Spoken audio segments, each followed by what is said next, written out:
Ecclesiastes 1, 2, 3, and 8. Meaningless, meaningless, says the teacher. Utterly meaningless, everything is meaningless. What do people gain from all their labors, at which they toil under the sun? All things are wearisome, more than one can say. Sa katalinuhan ni Solomon, sa yaman ng kanyang isip, ng kanyang edukasyon, ng kanyang mga karanasan, napag-isip-isip yung napakaraming walang katuturan sa buhay. Kaya dapat ma-identify yon at ma-identify din natin kung ano ang may katuturan para doon tayo makapag-focus sa buhay. Because in many instances, life could be so meaningless. Marami pang nagtatanong, ba't ang dami nga nagpapakamatay? Ba't uso? Bakit nga ba?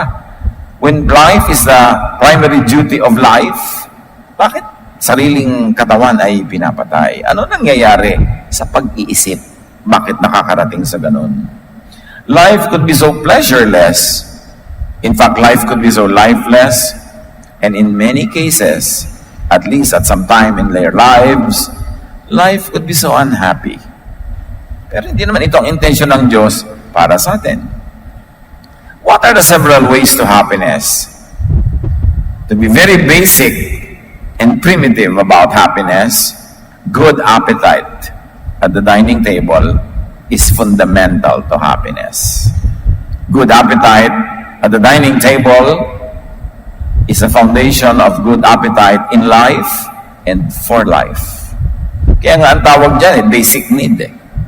Basic, fundamental. Very important. You cannot get by without it. Make it a point na may gana kayong kumain sa buhay. Hindi yung kumakain ka lang para ka mabusog at hindi ka mamatay. Dapat yung pagkain ay espesyal, kahit hindi mahal. Yung preparasyon, yung paraan ng pagkain. Ecclesiastes 5:18, what is the best thing to do in the short life that God has given us? I think we should enjoy eating, drinking, and working hard. That is what God intends for us to do. Kaya nilikha ng Diyos yung digestive system para lagyan mo ng ida-digest.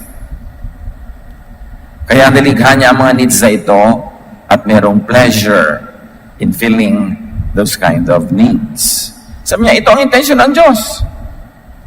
So, dapat enjoy ka pag kumakain, hindi lang basta makakain at makaraos. Enjoy ka sa pag-inom at enjoy ka rin sa pagtatrabaho. Kasi yung pagtatrabaho mo will put food on the table and will allow you to enjoy your meals. Appetite at the dining table is building block in appetite for and in life itself.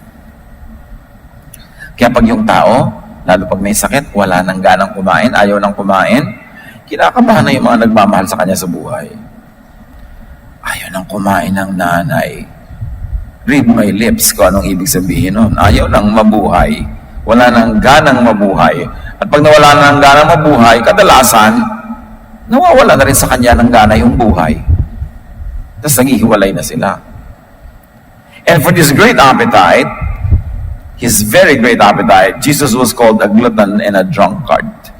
Si Jesus mismo, tinawag nilang masiba, matakaw, lamonista. Kasi may gana siyang kumain, may gana siyang uminom. In fact, napakaraming okasyon na si Jesus ay nasa mga handaan, nasa mga kainan, at ang kauna-unahang himala na ginawa ng Jesus to turn water into wine to extend the happiness of a wedding party. You can see, not something more profound as people would expect, like magpalakad ng pilay, like magpaalis ng masasamang espiritu. No. Gumawa ng alak mula sa ordinaryong tubig. And that is a statement about the intention of God through Jesus, that the people who will follow Jesus, that in and through Jesus-ness, people will have a more enjoyable social life. Luke 7:34, but because the Son of Man goes around eating and drinking, you say, Jesus eats and drinks too much. Yun ang comment ng mga critics sa kanya. Obviously, it was one of the more visible attributes of his life. That siya yung tinatawag na au bon vivant, may gana sa buhay. Sabi nga nitong si Confucius, the Chinese philosopher, coarse rice for food, water to drink. Happiness may be enjoyed even in these. Kahit na mamurahing bigas, kahit na simpleng tubig, merong kang mahuhugot na kaligayahan dyan kung marunong kang humugot. Very important, brothers and sisters, never argue in front of food. Huwag kayong maghahain tapos kayo magbabangayan sa dining table. There's one thing sure, wawalan kayo lahat ng ganang kumain. Sayang ang food. There will be loss of appetite. Yan ang mga dapat hindi ginagawa sa harap ng pagkain, yung nag-aaway kayo habang kumakain. Kasi pag nag-aaway ang tao, stress siya, naninigas ang kanyang buong katawan, ang digestive system niya hindi magwo-work, so you will have indigestion. At saka napaka-convenient magbatuhan pag may mga plato. So, dapat huwag muna, saka na lang magtalo-talo. Pag nailigpit na ang mga ganyang, mga flying saucer. Yan ang mga literal na mga flying saucer. Another way to happiness, alam naman nating lahat, paalala lang to, review. Rest and sleep. Yung mga taong miserable, mainit ang ulo, hindi masarap kausap, walang gana sa buhay mo, puyat ka, no? Puyat ng puyat. Bakit nilikha ng Diyos ang gabi at pinadilim ang gabi para matulog ang tao? Kaya may mga lifestyle na talagang naka-set para kontrahin yon, nagbabayad ang katawan. Jeremiah 31:25-26, those who feel tired and worn out will find new life and energy, and when they sleep, they will wake up refreshed. Ang daming himala na nagaganap pag tulog ang tao o ang mga nilalang ng Diyos. Pati yung iba.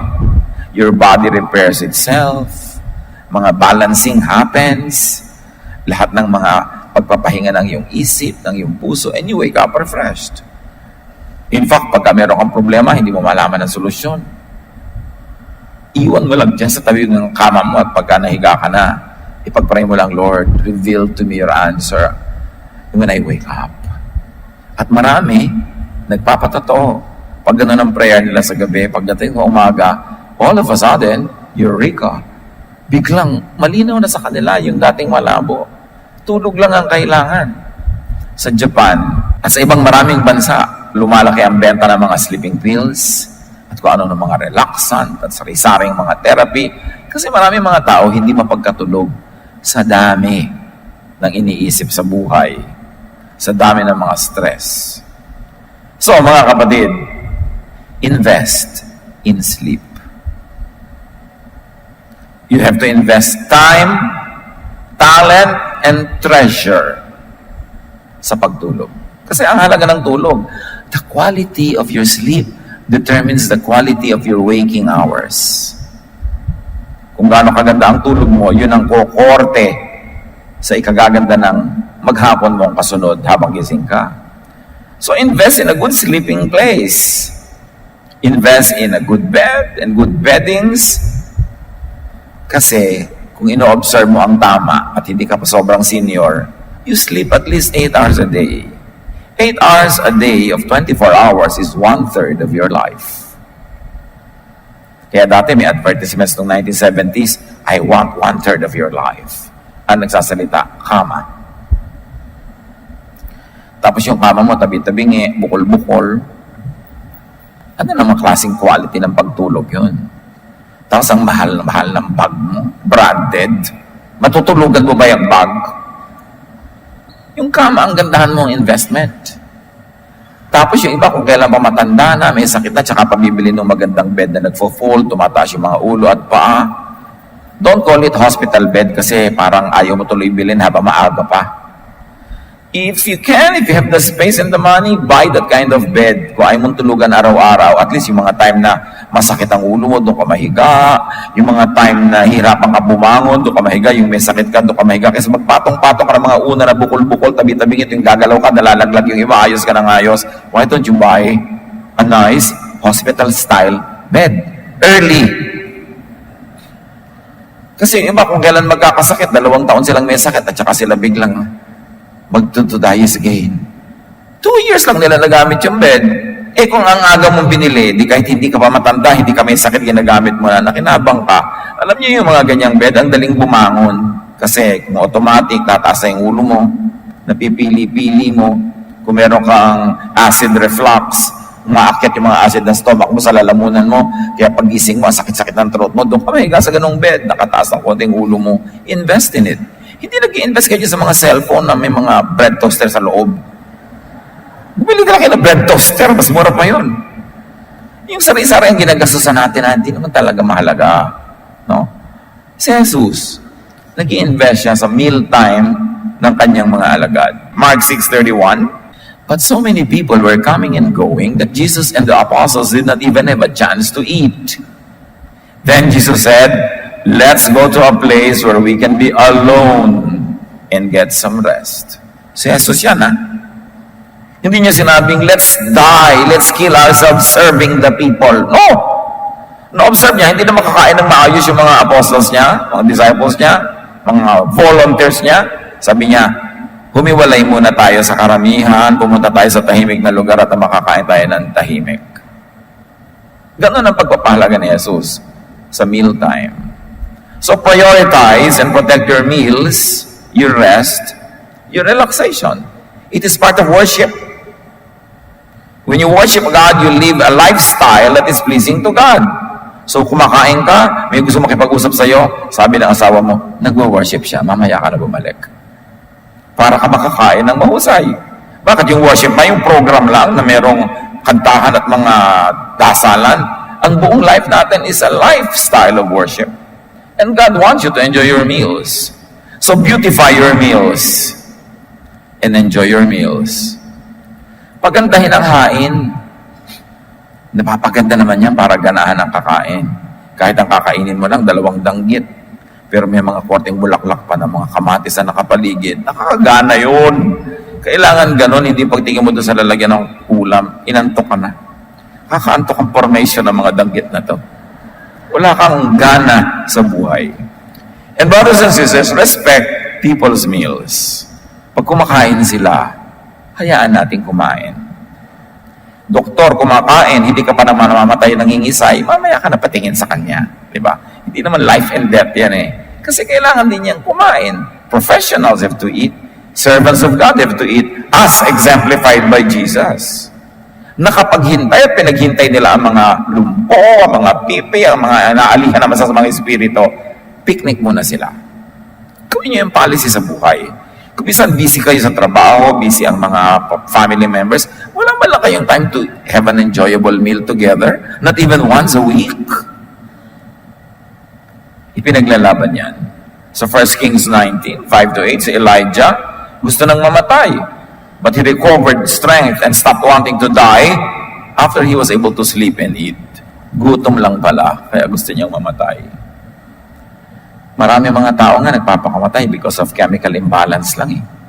Yung mga depressed na pinapainom ng doktor nila ng mga medications, tapos nakalimutan uminom o hindi uminom for whatever, naging sobrang imbalance, tumalon. One of my best friends did that in Germany, a German guy, na hindi siya nakainom ng kanyang mga medication, eh meron siyang depression. Because alam niya, yung depression niya, pagpapakamatay, chemical imbalance yan ng katawan. Kaya, kung sobra ka na de-depressed, nalulungkot ka, kumain ka, may iba yan. Magpawis ka, pumunta ka sa gym, mag-akyat manaog ka ng hagdan, lumabas ka, magbuhat ka ng mga troso, matatagal yung depression mo. Kaya ka na de-depressed, nagkukulong kasi sa kwarto eh. Sasara ka pa ng bintana, magpapatugtog ka pa ng kantang ang title ay Tuwing Lulubog ang Araw. May ganun talaga ha. Umuso yun, 1965. So ano mangyayari sa'yo? Kailangan lumabas ka. Lagi ako nakakatanggap ng mga message, Tito, nade-depress po ako para wala na akong ganang mabuhay. Nasaan ka ba? Nandito po sa room. Sino kausap mo? Wala po. Eh lumabas ka. Kaya ka nagkakaganyan-ganyan, paaraw ka. Alam niyo, pag nagpaaraw kayo, sisigla kayo agad. Huwag kayo maniwala sa mga derma na dapat kayo maputla. Mga puting kanlong. Ang puti-puti mo dahil nakakanlong ka lagi. Hayaan mo na magkanda, giba-giba ang kutis mo kung masaya ka naman. Yung naarawan ka, yung pag nakita ka pa, bakit naarawan ito? Mukha nag-enjoy. Labas nga ito si prinsesa ng kulay pulmos. Di ba? Nasaan ka? Nasa dilim. Anin mo yung maganda. Kung natural kang maganda, yung kutis mo, kahit na nagbibilad ka sa araw, ay ganyan pa rin, okay. Pero huwag kang umiwas sa araw, inilagay yan ng Diyos para ka mabilad. Sa tamang oras, syempre, kasi marami na ngayong mga cancerous effects ang mga UV lights. Pero sa tamang oras, early morning, ang simple-simple para mawala yung depression. Kumain ka, lumabas ka, magsaya ka, magpawis ka, magpabilad ka, talsik yan. Importante. Dadagdagan mo pa ng prayer. But I don't always prescribe a lot of prayer sa ganyang issue. Kasi marami sa nagpe-pray, mga malulungkot. Tapos sila pa pabaligid sa'yo. Lagi pa silang iyak ng iyak. Magfa-fast tayo ngayon. Magfa-fast pa. Depressed na nga ako eh. Diba? So, mas damihan mo yung activity. At isa pang mahalaga, tuwing pwede, a way to happiness is romance, relationship. Huwag mag-in-denial dyan yung mga wala. Kung wala sa inyo, wala lang eh, pero gusto ko. Pero huwag nyo sabihin, kasi blessed singleness ako. Huwag yung in-denial. Kung talagang zero kayo, zero lang kasi eh. Pero, ano naman ang blessedness sa singleness? Yun lang iba talaga, walang choice. Diba? Bihirang-bihira yung talagang pagkapanganak, pinili niyang gusto kong maging solo sa buhay. So, be in the market. Circulate. Diba? Market your beauty. Para hindi ka lagi na lang blessed singleness, biglang may nag-text, ay, ayoko na maging blessed single. Song of Solomon, one of the most rarely read books in the Bible, chapter 1, verses 12 to 13, talks about romance between a man and a woman. She speaks, "My king, while you were on your couch, my love was a magic charm. You, my love, are the apple tree among the trees of the forest. Your shade brought me pleasure. Your fruit was sweet. You led me into your banquet room and showered me with love. Refresh and strengthen me with raisins and apples. I am hungry for love. Put your left hand under my head and embrace me with your right arm." Are you reading the Bible? Yes. Ecclesiastes 9:9. Life is short and you love your wife. So enjoy being with her. This is what you are supposed to do as you struggle through life on this earth. Kailangan nag-enjoy yung mag-asawa in all aspects, in all respects. Everything is honorable in the marriage bed. And partners are to enjoy life together. So be as together as much as possible. Yun ang ibig sabihin kaya kami partner. Deuteronomy 24:5. If a man and a woman had been married less than 1 year, he must not be sent off to war or sent away to do forced labor. He must be allowed to stay home for a year and be happy with his wife. Yan ay batas nila noon. Hindi ka pwede ipadala sa giyera. Pag less than 1 year pa lang kayo ng bagong kasal, kailangan isang buong taon kayong nag-uulayaw. Can you imagine that kind of provision? It's a romance leave from the army or from forced labor. 1 Corinthians 7:3-5, itong si Pablo na talagang mapinaghimasukan lahat ng aspeto ng buhay ng kapwa. Husbands and wives should be fair with each other about having sex. A wife belongs to her husband instead of to herself. And a husband belongs to his wife instead of to himself. So, don't refuse sex to each other unless you agree to not have sex for a little while in order to spend time in prayer. Then Satan will not be able to tempt you because of your lack of self-control. So ang sabi ni Pablo, "Hoy babae, huwag mong tanggihan ang asawa mo." Anong headache? Diba? O lalaki, anong pagod? Sabi ganon, your body belongs to your wife. Your body belongs to your husband. Of course, this is Paulness. Meron tayong Jesusness na alam, di ba? Yung mga katuruan ni Jesus. This is distinctly Paulness. I mean, Jesus did not talk about these things. It could be situational. And because this is Paul speaking, there are teachings that he says that are very, very Jesus. There are things that are very personal to him. May mga sinasabi pa nga siyang, I, not the Lord speaks. This teaching is from me, not from the Lord. So, Paulness. May mga rin siyang mga strong opinions on other styles of life, on other aspects of life. And this could be one of those. So, it need not be absolute and universal. Parang kumbaga, suggested serving ni Paul about the life of a husband and a wife together. But certainly, there are very valid reasons when you may refuse because of very valid health reasons, even emotional reasons. So yung mga sinasabi ni Paul na ganyan, use it when applicable and when it doesn't go against the love of Jesus in your life. So maraming ganyan si Paul na mga sinasabi, situational. Kung bagay sa context, bagay do sa detail, apply it. Pero kung mas pangit ang magiging bunga, you need not because this is Paulness.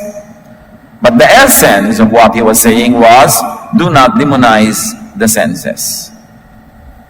Reaction kasi yan sa New Testament. Ang prevalent philosophy nung panahon ng New Testament sa Israel ay yung Greek philosophy. And sa Greek philosophy na uso ng panahon na yon, minamasama nila ang anything carnal, anything physical, anything earthly, worldly. Ang ina-idealize nila yung unseen, yung spirit, yung mga teorya ng mga pagiging pure in the spirit. At nahawa ang even ang culture ng Israel sa ganong klaseng pananaw na lahat ng masarap sa katawan, masarap sa buhay, masarap sa panlasa ay masama. Pero hindi yun ang itinuro ni Jesus. Kaya nga napaka-strong statement ang first miracle niya, paggawa ng wine. Tinatawag siyang glutton and a drunkard, a friend of sinners and tax collectors. Because the Lord was setting people free from the very Greek-influenced ideology na masamang mag-enjoy. Dapat magdusa ka lang at gumanti ka na lang sa langit. Doon ka na lang bumawi. Hindi concept ni Jesus yun. It was a very Greek concept that was embraced even by the people of Israel during the time of Jesus. So another way to happiness is enjoyment of what is at hand. Kung anong meron, enjoyin mo. Huwag kang maghanap ng wala. Malulungkot ka lang. Sabi ni Percy Bysshe Shelley, we look before and after and pine for what is not. Our sincerest laughter with some pain is fraught. Kaya daw pag tinignan mo lagi, yung before, wala pa. Yung after, wala na. Malulungkot ka lang. Huwag ka masyadong magdrama-drama about the past. Tapos na yun eh. At huwag ka masyadong concerned about the future. Wala pa yun. Yung eto, hawak mo. Ngayon, enjoy it. That's all you have. Yesterday was a negotiated check. Tomorrow is only a promissory note. Only today is called cash. That's all you have today. You don't have tomorrow. You are not sure if you will be there tomorrow. And the past is no longer yours. All you have is now. Pag hindi mo in-enjoy ang now mo, lugi ka. Ecclesiastes 8:15. So I think we should get as much out of life as we possibly can. Then we can make it through this troublesome life that God has given us here on earth. Importante. To add life in your years and to add life in your moments. So in every moment, minimize pain. Kayo ang mag-isip how to minimize pain in every aspect of your life and maximize pleasure. And do not demonize pleasure. Do not glamorize pain. It's not the Jesus way. Ecclesiastes 3:22, we are meant to enjoy our work and that's the best thing we can do. Pati trabaho. Kung nagdurusa ka at hindi mo talaga gusto yung trabaho, kinakatakutan mo ang tuwing Lunes dahil papasok ka na, find another work. Do something else. But do not waste your life doing something you hate. Doing something you don't enjoy. So enjoy whatever you do. Whenever you do it. And when you have the choice, do what you enjoy. Of course, needless to say, within godly limits. Have what you want. And if you cannot have what you want what you have para ka sumaya. Ecclesiastes 11:8. Even if you live to a ripe old age, you should try to enjoy each day because darkness will come and will last a long time. Siyempre, ang tinutukoy na darkness is death. Sabi niya, mamamatay ka, kaya habang buhay ka, kahit matanda ka na, mag-enjoy ka. Hindi na sabihin, uy, matanda na ako. Ano ngayon kung matanda ka na? Mag-enjoy ka pa rin. Habang buhay ka pa at kaya, mag-enjoy. Don't just count the days. Make the days count. And celebrate and enjoy every moment. Because tomorrow, baka wala ka ng moment. Ito lang ang sure, yung hawak mo ngayon. It is very, very important to purpose, to enjoy. Yung talagang tiyakin mo na gusto kong mag-enjoy ako. Yung pagbangon mo sa umaga, sa mga Lord, with your help, I will enjoy this day. I will find enjoyment in what happens in this day. Hindi ako magpapatalo sa gloom, sa sadness, sa worry. I will find joy.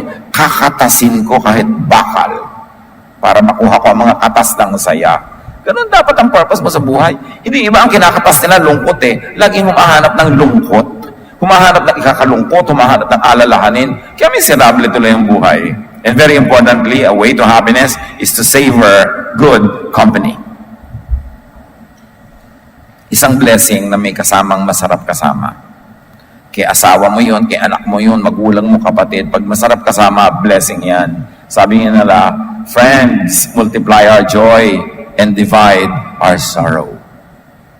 So maganda na meron kang good friend or a few friends. Acts 2:42, yung mga unang Kristiyano noon, they spent their time learning from the apostles, and then they were like family to each other.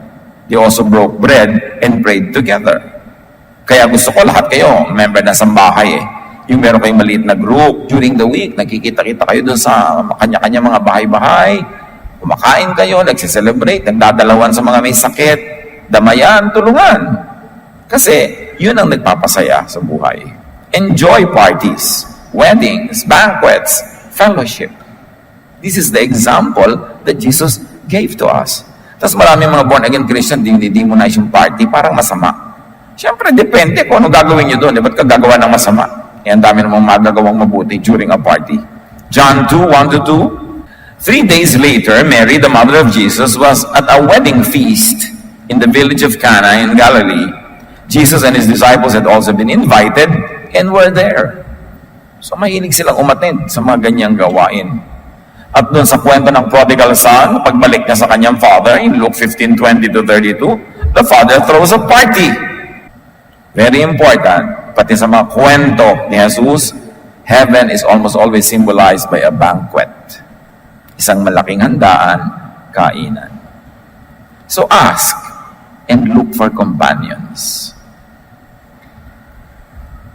2 Timothy 4:11, sabi ni Paul, only Luke has stayed with me. Mark can be very helpful to me, so please find him and bring him with you. So si Paul mismo, naghahanap ng mga kasama. Putay nyo dito, gusto ko makasama ito, makasama yon. Kasi talagang mahalaga yon.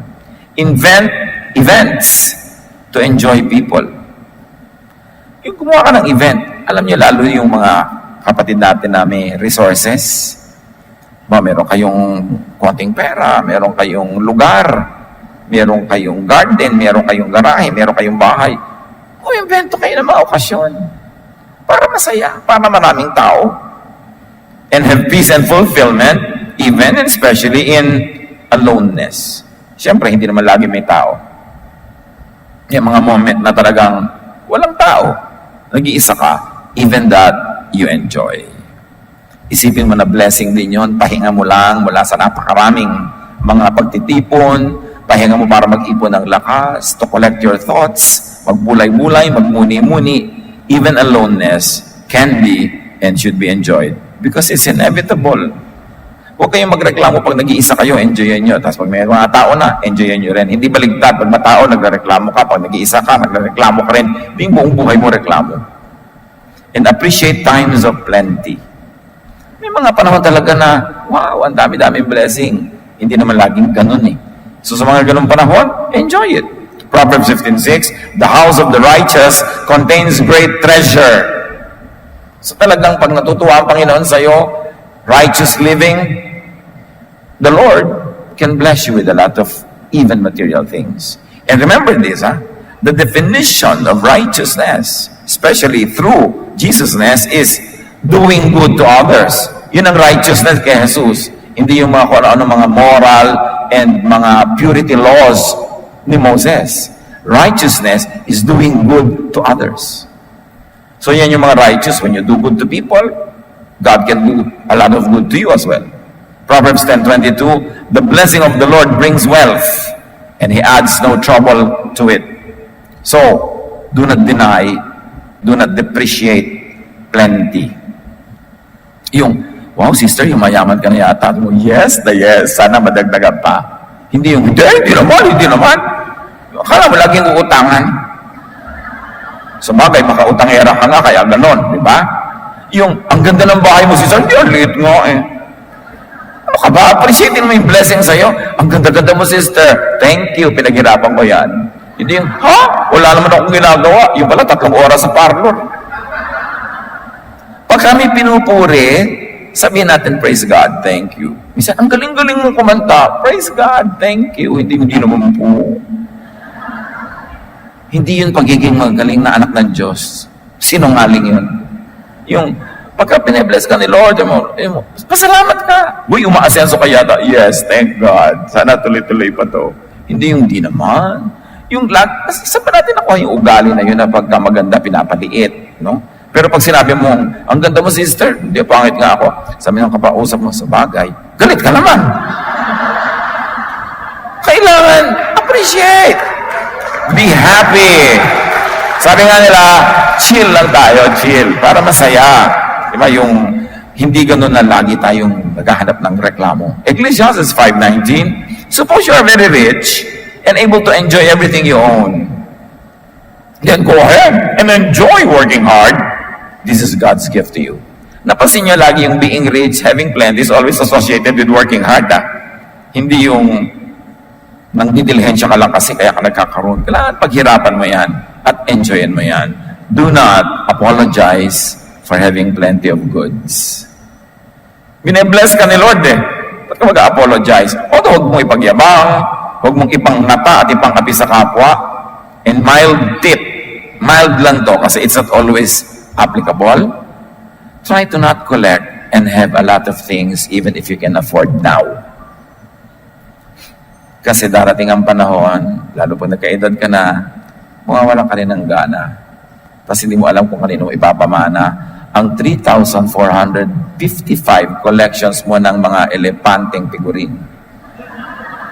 Kasi ang dami mong kinolect, lalo nung afford mo pa. Then later on, di mo alam kung kanino ipapamana. Alam niyo ang taong maraming koleksyon, maraming pera, maraming kayamanan, pag above 60, naghahanap-hanap na ng mga papamanahan. Sino kaya dito ang masinop? Sino ang mahusay, sino ang magaling. So, alam nyo na, pag may mga tiyo-tiyo kayo, tiya-tiya na above 60 at mapera, pumlacing-placing na kayo na ang peg nyo, masino. Di ba? Dahil naghahanap-hanap na yan ng papamanahan. Kahit sa mga anak, tinitingnan, sino kaya sa mga anak ko, kanino kaya ipapamana ang piano? Kanino kaya ibibigay yung mga ganon? Kasi alam nyo kung anong ibig sabihin lang, dumarating ang panahon, you also let go. Hindi ka na rin masyado interested. So, mahilig ka mag-collect, okay lang, pero don't collect too much. Later on, it will become a burden. Don't build too many homes kahit kaya mo. Mapagawa tayo ng vacation house sa ganon, sa ganyan. Para buong buhay, doon lang tayo magbabakasyon. Laki-laki na investment natin, di yun lagi tayo titira. Wala tayo bang mapupuntahan. Tapos ang dami-daming nakikitira. So, problema mo pa, may kumot ba dyan? Meron mapagkain, may plato ba? Pagka may mga nakikitira sa bahay mo, burden. There's a big burden in ownership. Kaya laging papamanahan ka, hindi laging asaya mo. Kasi burden din yan. Magbabayad ka ng tax taon-taon, magme-maintain ka, pa-repair ka ng pa-repair. You know, try to not have too much. Sinabi na yan ng Panginoon. Sinabi na yan sa Bible. You know, happiness is not in the abundance of things. It is your mentality. It is the way you think. It is how you live every day, every moment of your life. Meanwhile, if you have a lot, do not be guilty for enjoying. Binigyan ka ng Panginoon, enjoyin mo. Don't forget to share with others. May pera kayo, ang sarap ng kain yung pamilya sa restaurant. Tanungin mo yung waiter na napakagaling mag-serve, anong paboritong pagkain ng asawa mo, mga anak mo sa mga menu dito? Sasabihin niya yon, umorder ka, ipabalot mo, ibigay mo sa kanya, o i-take home mo sa asawa mo. Share! Huwag kayong kain ng kain, nag-enjoy ka ng enjoy. Yung mga nagsaserve, wala man lang. Tapos hanggang kalit-liit ang sentimo, kinukuha mo pa doon sa sukali. At one thing, pagka ang waiter magaling mag-serve sa inyo, magtiklop kayo ng konting pera sa inyong kamay, iabot nyo sa kanya, for you. Kasi pag ibinigay mo sa waiter ang tip, diretso sa kamay niya, kanya yon. Pag iniwan mo yun doon sa mesa, para sa lahat yun. So mag-iwan ka ng para sa lahat, at kung very good ang service niya, merong para sa kanya. Always reward people for being good to you. Now, you want to be a little bit wiser. Malaki ang tip na ibibigay mo na pagdating mo pa lang. Huwag mo na hintayin tapos sa kayo mag-servan. Para ang service sa'yo ang ganda. Hindi naman niya kasi alam na bibigyan mo ng 5,000, di ba? So, kung ano lang yung service sa'yo, tapos 5,000 pala, sabi niya, ay, ang laki naman, sana sinerva ko mabuti. Sana yung nalaglag na kutsara, pinalitan ko. Di ba? Ibibigay mo rin lang pala, di agahan mo na. Para pare-pareho kayong enjoy sa buhay. But all along, always work.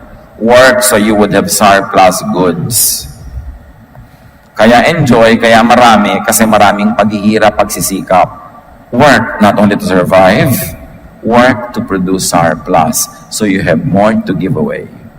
And another way to happiness is to learn contentment, even in times of want. Kahit sino dumadaan sa mga panahon na medyo kulang, medyo hirap.